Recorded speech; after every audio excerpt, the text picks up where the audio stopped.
Michal. These are just some of the women harassed, abused, and misunderstood because of their beauty or gender or status. This has been around and is recorded in our most ancient, sacred Jewish texts. Good evening and welcome to you all. I am Debbie Cosgrove, the president of the Jewish Women's Foundation of New York. I know I speak on behalf of everyone in the room. We're really thrilled to see each and every one of you here. And I just have to give a shout out to the men in the room. Thank you. We know this is an issue for our entire community.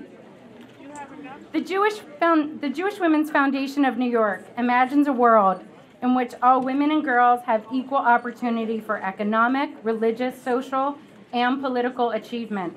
And we work to make this world a reality by providing education on vital issues, funding innovative programs, and engaging in advocacy efforts like this.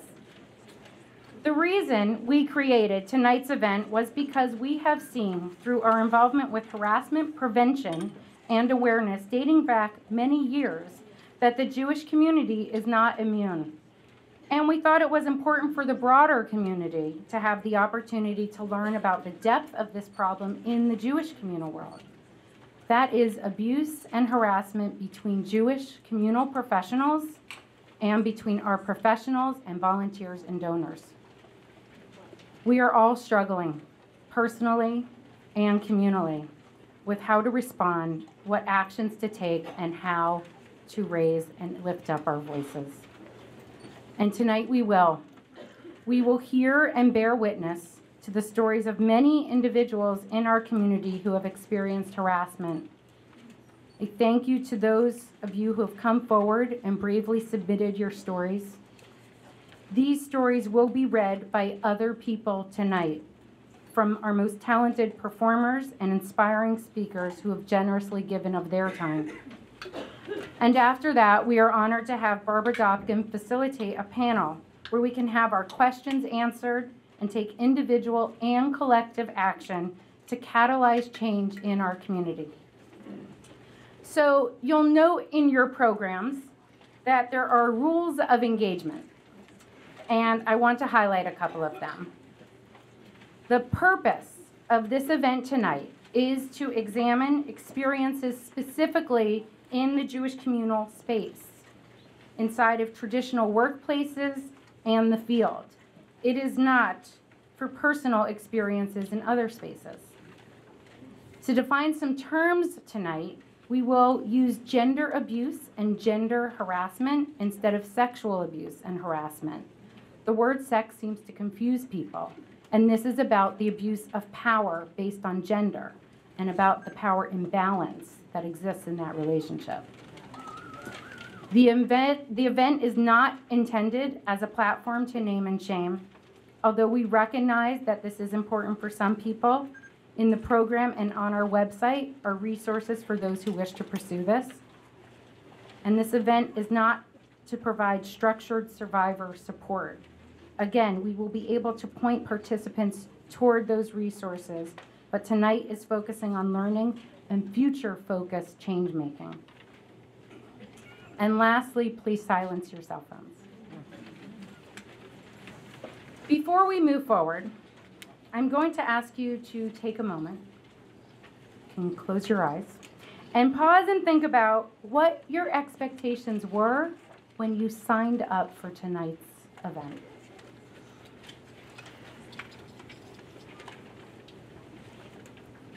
Because now I'm going to ask you to set aside those expectations and just be here in the room to listen, to feel, to strategize, and to hope. I'd like to invite Naomi Les to ritualize this moment. Thank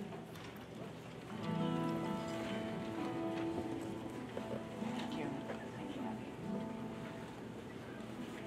Take a moment, as Debbie suggested, to let those expectations fly away and be in the here and now. A lot of things brought us to this moment. A lot of pain brought us to this moment. A lot of abuse brought us to this moment. And so we're going to bless whatever brought us here. Not that it was good that it happened, but thank goodness we are here now together. Baruch atah Adonai Eloheinu Ruach haolam שהחיינו וקיימנו והגיענו לזמן הזה. ברוך אתה אדוני אלוהינו רוח העולם שהחיינו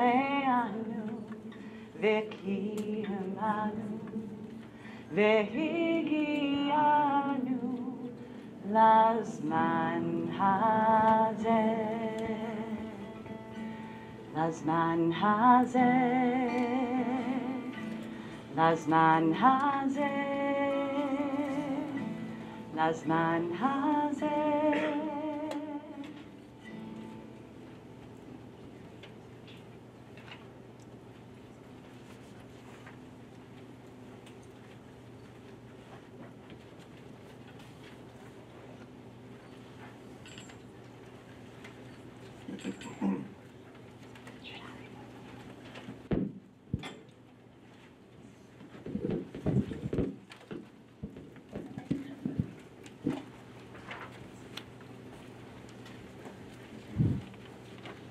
The incidents that occurred were mostly with our partners. The incidents that occurred were mostly with board members. The incidents that occurred were mostly with donors. The incidents that occurred were mostly with colleagues. I was told it was part of the job. Lazman hazeh, Lazman hazeh, Lazman hazeh, Lazman hazeh. I had a boss who made weird jokes about going to the bathroom with me. I had a boss who told me that he loved me at the end of every meeting. I had a boss who massaged my shoulders while I was working. I had a boss who liked to have public conversations about my sex life. I had a boss who made comments about my body to board members in front of me. Jewish organizations are often small and informal, which gives the impression that people can interact in a more casual manner, sometimes crossing a line. There is often a weird blurring of social and professional situations that occur in Jewish communal organizations, and it makes sexual harassment more difficult to address. I'm sure both men who harassed me have completely forgotten about what happened. Wish I could. Boundaries are confusing when working for Jewish organizations. Are we family, professional colleagues? Do we date within the organization or the volunteers? What's appropriate? What's inappropriate? Part of what makes it fun to work in the Jewish community is the familiarity and the intimacy. But that can also be very, very challenging, if not a slippery slope. I'm on the bima at the high holidays. A member of the congregation remarks, "Don't you think that skirt's a little short for a rabbi?" I'm on the bima, and the rabbi whispers in my ear, "I like your pants that tight." After I gave birth to my first baby, the senior rabbi asked me to twirl around so he could see how my body was bouncing back from birth. Our rabbi shares and comments at the body of his secretary. He is smitten with her physical looks and makes it known. The entire office finds this very awkward.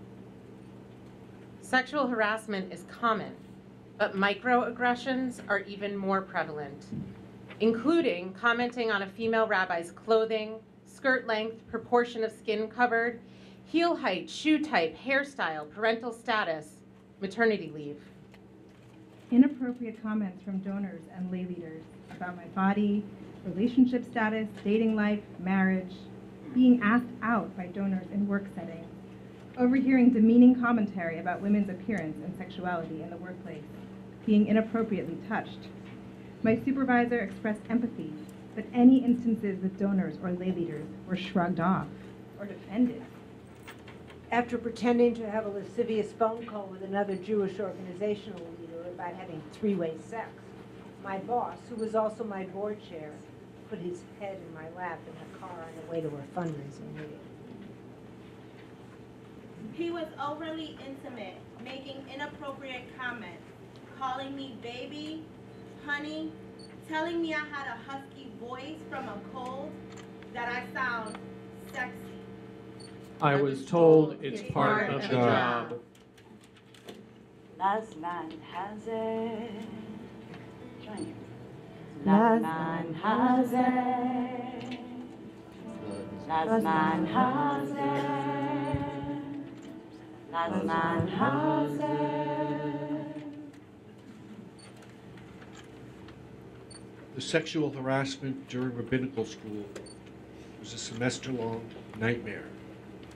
The professor made consistent sexual jokes and flirtations, and once had pornographic images up on his computer that were easily visible to more than just him. He asked what it would take for me to date him. I tried to dodge the question he persisted in asking. So I started by changing the way I dressed for class, wearing bulky clothing to draw attention away from me. At the end of the semester, once my grade was submitted, I did file a formal complaint internally in the school. The school handled the case appropriately. It went through their formal process, and the accused was found liable for his actions and was no longer able to teach independent studies. He was also removed from the core curriculum, though he could still teach elective classes. While I was heartened by the supportive response I received, sadly, it was clear that this man was widely known for these behaviors for decades. The prospective donor for my small nonprofit explicitly propositioned me for sex over an afternoon meeting to discuss strategy for the nonprofit. I was propositioned by a married man who had supervised me in an internship while I was in my graduate studies. I was propositioned by a married donor I was professionally courting, who ran his company's philanthropic giving. My congregant didn't drive, and neither did her husband. When this elderly couple hosted me for dinner on my monthly visits to their isolated, semi-rural congregation, it meant I would pick them up at their home in my rental car, drive them to a nearby restaurant at which they would pay for the meal, and I would drive them back home. Things already didn't feel comfortable when I walked into their home to learn that the husband was still getting ready. I walked past their room to get to the only bathroom in the one-level home. He left the door open and was in his boxer shorts, looking straight into the hallway. Was this intentional? I wanted to give him the benefit of the doubt, but I felt vulnerable and extremely uncomfortable. I was serving as a rabbinic intern, not yet ordained. I had absolutely zero experience in teaching folks in older generations than myself in a religious or a spiritual setting. Was this simply an innocent accident? After dinner, the husband and I helped my congregant into the rental car I was driving to the restaurant. We were then standing on the same side of the car together in the cold, while the wife sat snugly inside. There was almost no space between the car and the house, and our bodies were uncomfortably close together. Then the husband told me a joke. My brain has simply not allowed me to remember the details of the so-called joke, but I do remember that the punchline was about a woman being raped in a rental car. Stunned and shocked, I said absolutely nothing. We got into the car. I refused to help him and let him struggle, though he was certainly elderly and somewhat weak. But in that moment, I felt like he had claimed all the power and left me with nothing. Was he threatening me directly or indirectly with rape or assault? I have been hit on by many prospects, lay leaders, congregants, and a couple of colleagues. Sometimes I told my superiors. Their response was to ask me not to meet with the culprits. I was told it's part of the job. Lazman Hazeh. Lazman Hazeh. Lazman Hazeh. Lazman hazeh. My boss in Israel said he didn't realize it was out of place when he stuck his tongue in my mouth. In his going away speech, he thanked me in front of hundreds of people who had no idea what he was talking about for educating him in the ways of American feminism. My boss would only act up when we traveled on business. All the female employees would play musical chairs to not end up seated next to him on flights or at events. It was annoying, but I think we knew that he wouldn't take it further unless we gave him an opening. And yes, this was at progressive organizations that were all about fighting for human rights. As a young social worker in a Jewish-affiliated hospital, I was honored to be asked to present a case at one of the hospital's grand rounds. I needed an article in order to complete my presentation. I asked the department head, an eminent mental health professional, if I could stop by to pick up the article. He said I could come by at 5 p.m. When I arrived at his office, he closed the door, grabbed me, began kissing me. When I asked him to stop, he did, stating, "Whenever a man asks you to his office at 5 p.m., this is what's expected." Overly intimate touching, scratching from the base of my neck, my back upward. I didn't know who it was at first, and I thought it was my husband because of the nature of the touch. Turned out it was a congregant. I changed my behavior, made sure I wasn't alone with the person who kissed me for too long. I controlled the hugs. I've had a donor or two place their hand on my thigh, comment on my appearance in totally inappropriate ways. I'm ashamed to say, but you kind of just get used to it. My butt was patted by the president of the congregation on FEMA during a job interview a few years ago. I called him on it. He flatly denied doing it. I wasn't going to work there, so I let it go. The summer of my senior year at Brandeis, I interned with a rabbi of a small synagogue. As we were curating his papers, we mostly worked out of his apartment. One day, he called and invited me to use his wife's ticket to Mozart.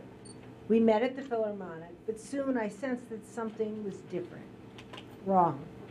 He took my hand. He looked at me with nostrils flaring. I sat through the concert thinking, I must be imagining this. But when we got into his car, he tried to kiss me. I pushed him away. He said, "Let's go back to my apartment and talk. My wife is there." I assumed that meant it would be safe, so I went. When we got there, I greeted his wife in the kitchen. The rabbi directed me to his study. As I always did, I took a seat on the couch. He came in and stood in front of me, unzipped his pants, and asked me to give him oral sex. I bolted out of there immediately. I was in shock and ashamed, thinking it was my fault somehow, but I knew something had to be done. I spoke to the New York Board of Rabbis, who said they knew about his behavior, but could do nothing. Maybe he wasn't really a rabbi, they said, as he told them his papers were destroyed in Europe. They thanked me for being so courageous and for speaking up. I told my story to a New York newspaper, but they said I needed more women to come forward before they could print it. After I graduated, I called him and I asked him to meet me. Of course, he didn't know why. I chose a neutral space. When I reminded him what had transpired, asking only for his acknowledgement, he said that he had never had intercourse with any women besides his wife. He said he did not remember, but that since I remembered in such detail, it must be true. I told him that one doesn't have to have intercourse to violate a woman. He hugs too close, smells my hair, lingers just a little too long. I've learned to just box out my space when I'm around him. I received a call from a colleague about him a year and a half ago, describing the same behavior. I feel ashamed, but I told her it's part of the job. Lazman hazeh. Lazman hazeh. Lazman hazeh. Lazman Hazeh. When I was young and there were inappropriate comments, I didn't do anything. These men just seemed simple-minded to me, and I definitely was worried about compromising my job. Later in life, I realized that these comments were inappropriate. When I was young, I didn't know that this is not the way to be spoken to in a work environment. Until recently, I had no idea that this was, in fact, harassment. I thought this was just the cost of being a woman in the workplace. I didn't do anything. I wish I had. I was 26 years old and scared. Now I know better. I just sucked it up. You know, men of a certain generation. There seems to be a pass for older employees, either by individuals or the organization, or both. I think the attitude is, he's from another time. He doesn't understand that behavior is harassment.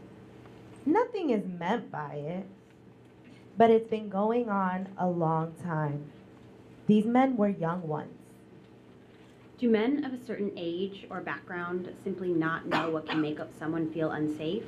I find that really hard to believe. Maybe they need to be taught.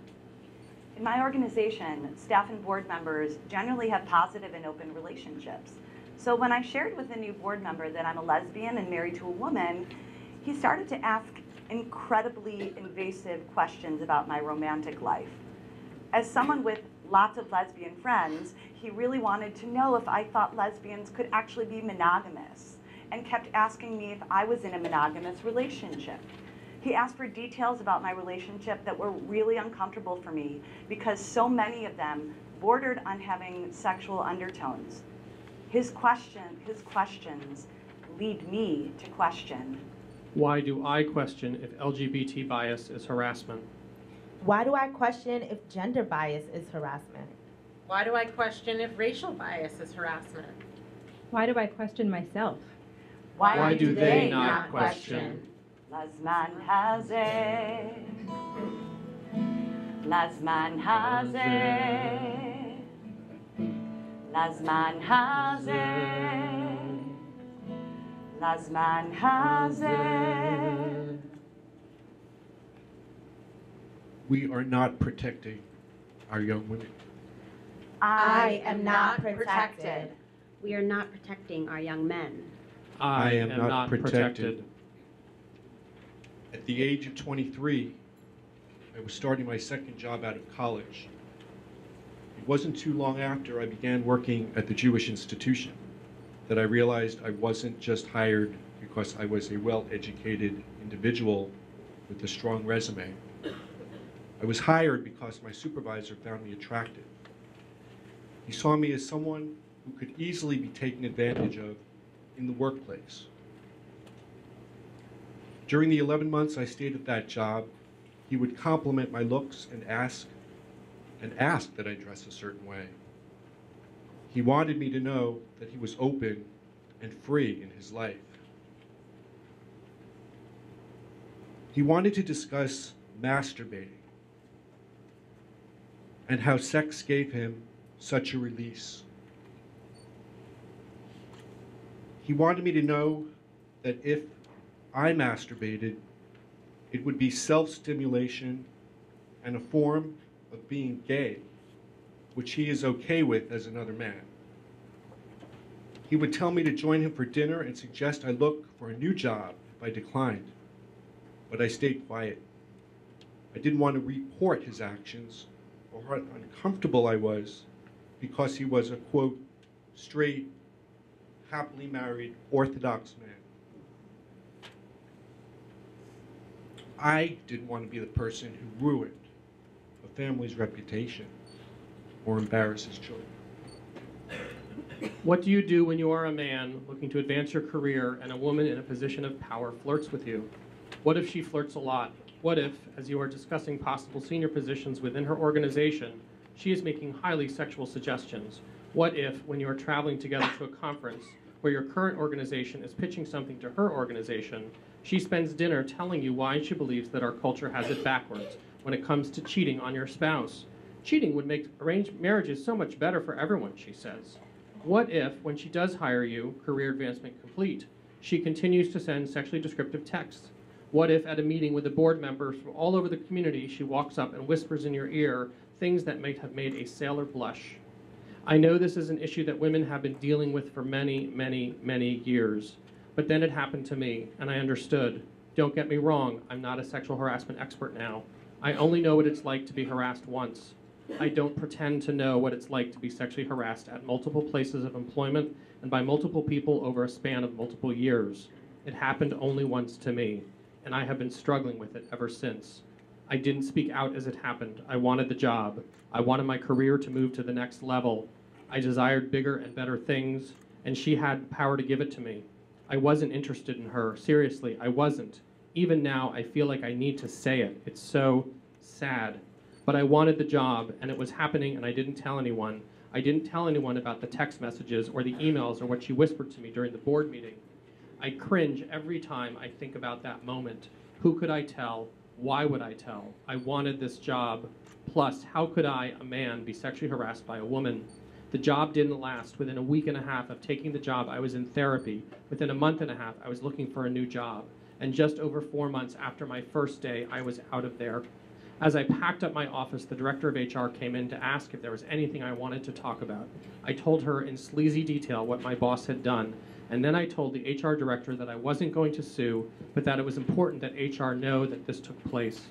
And then I picked up my box of stuff that had lived in that office for just over 4 months, 4 awful, sad months. I didn't write it up. I didn't shout it from the rooftop.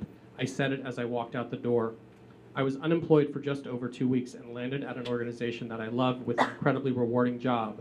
I am keenly aware that in this sense, I am one of the lucky ones. For the 4 months I worked there, I was depressed. I started questioning my ability to do the work. After I left and started my new position, I wasn't sure I could handle it. I wondered if the problem wasn't what happened with her, but rather if I was just unqualified to do the work. My self-esteem was at an all-time low. I walked into my new job wondering if I was strong enough or capable enough. I have struggled mightily to write the story, but not because I'm embarrassed that it happened. No, I am embarrassed that I didn't do anything to make sure she couldn't do it to anyone else. Even now, as I tell the story, I am shaking and sweating. No names, the organization unknown. For all you know, it was a made-up story to prove some point that is only in my head. It's not made up, really. It is rarely made up. Ask your wife or sister or mom or a woman in the coffee shop near you. I also feel compelled to say that this is not my attempt to say, see, it's not just men who harass. I am keenly aware that for me this was a one-time event. For most women, straight women, lesbians, women of color, women without power, it is a lifetime trend. I simply wish I had spoken up. I wish I could do more fully now. Mostly, I hope that the events of last year or so will make it stop. Sadly, I suspect that more stories are on the way.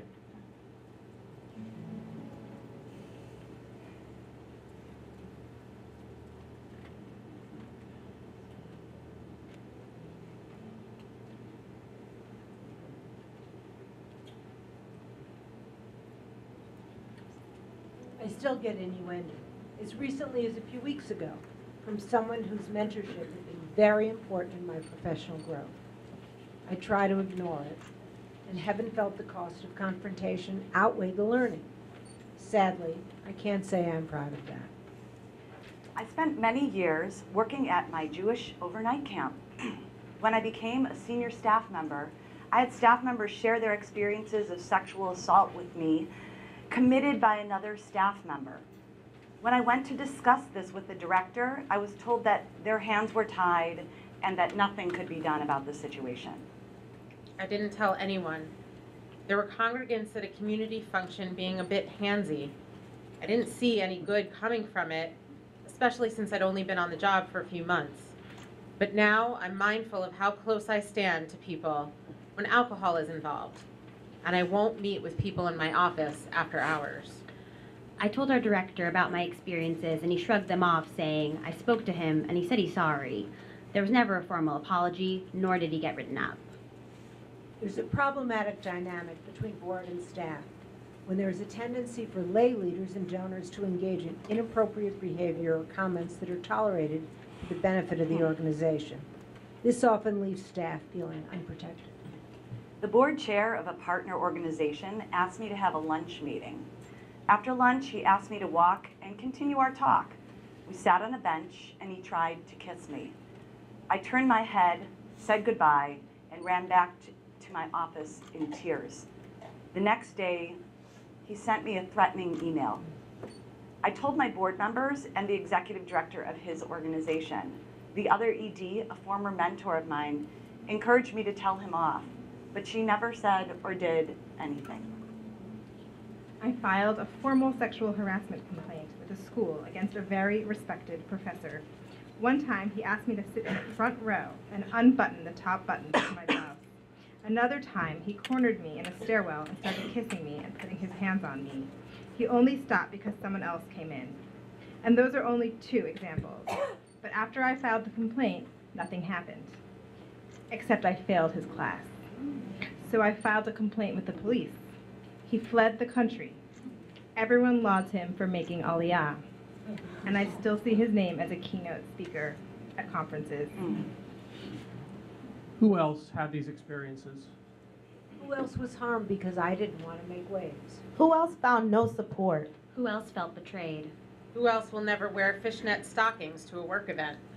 While people agree that it shouldn't have happened, nothing was done about it either. When I spoke up, my coworker denied it. People were upset with me. It was awful. I'm not coming forward. I saw how he ruined her career. I was told it's part of the job. Lazman hazeh. Lazman hazeh. Lazman hazeh. Lazman hazeh. One donor put his hand high on my thigh, leaned in, and told me he liked my tights.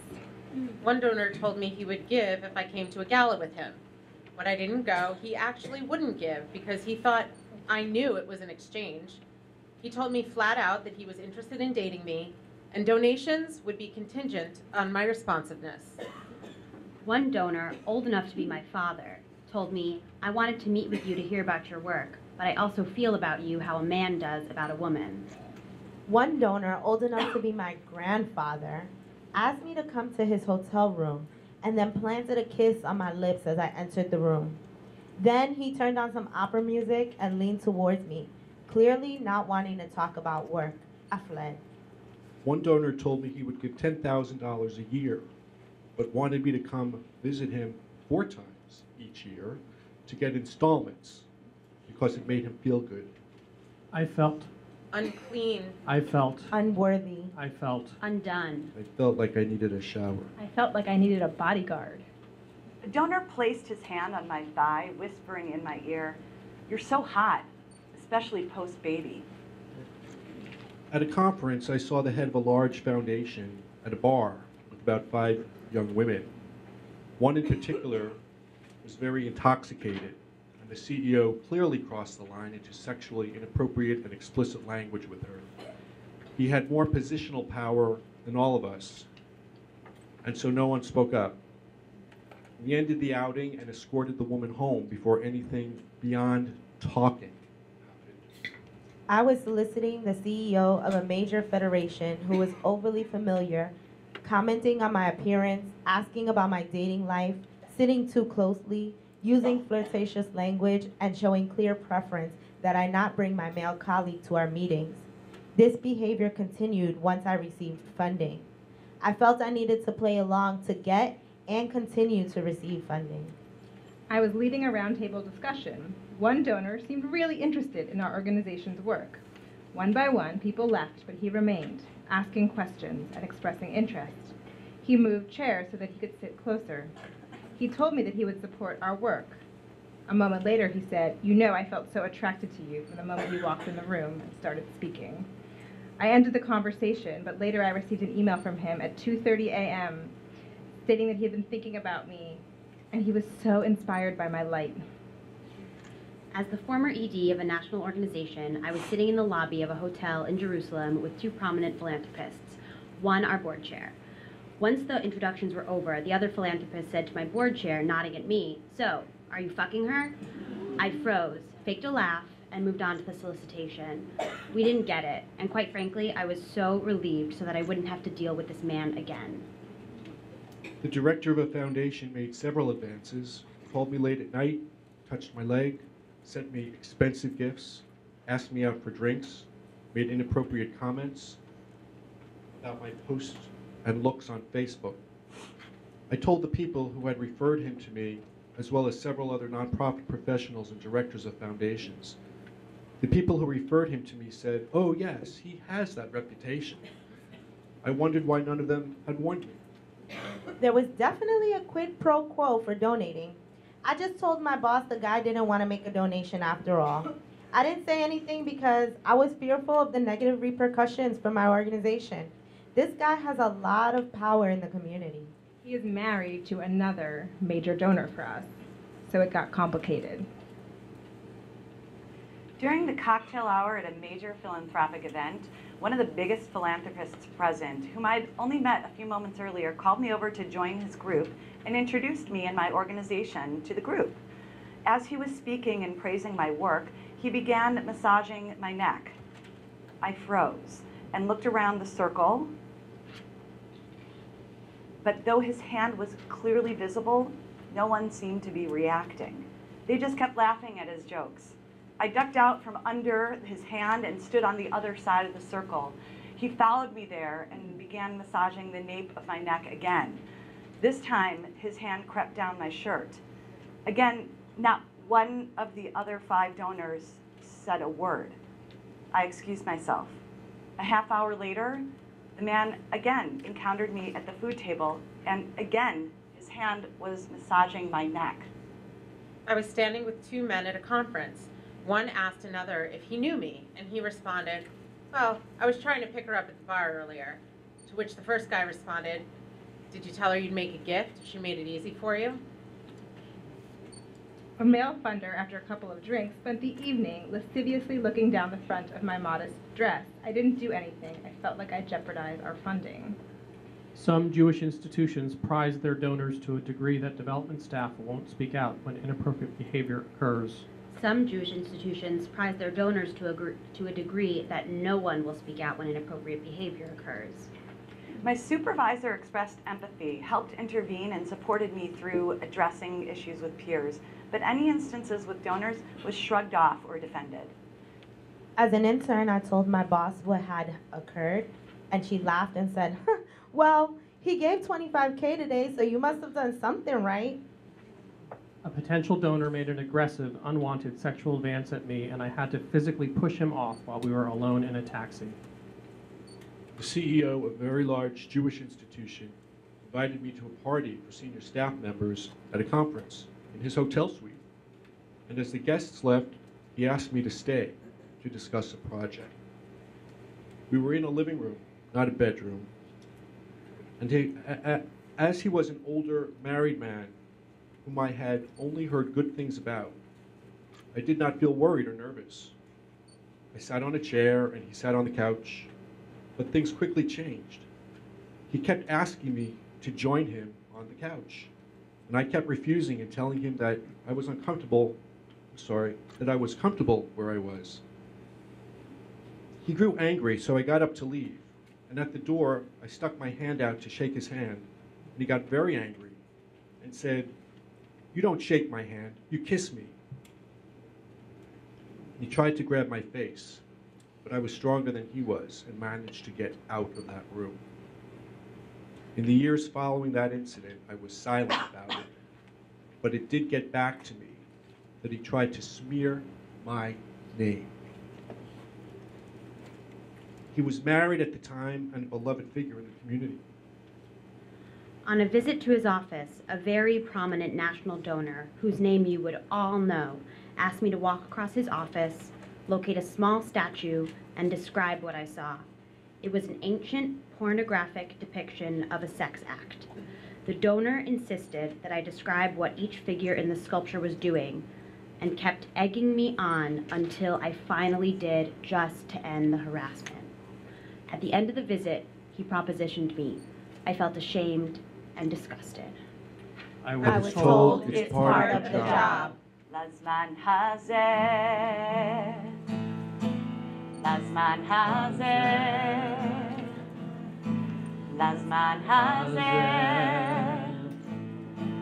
Lazman hazeh.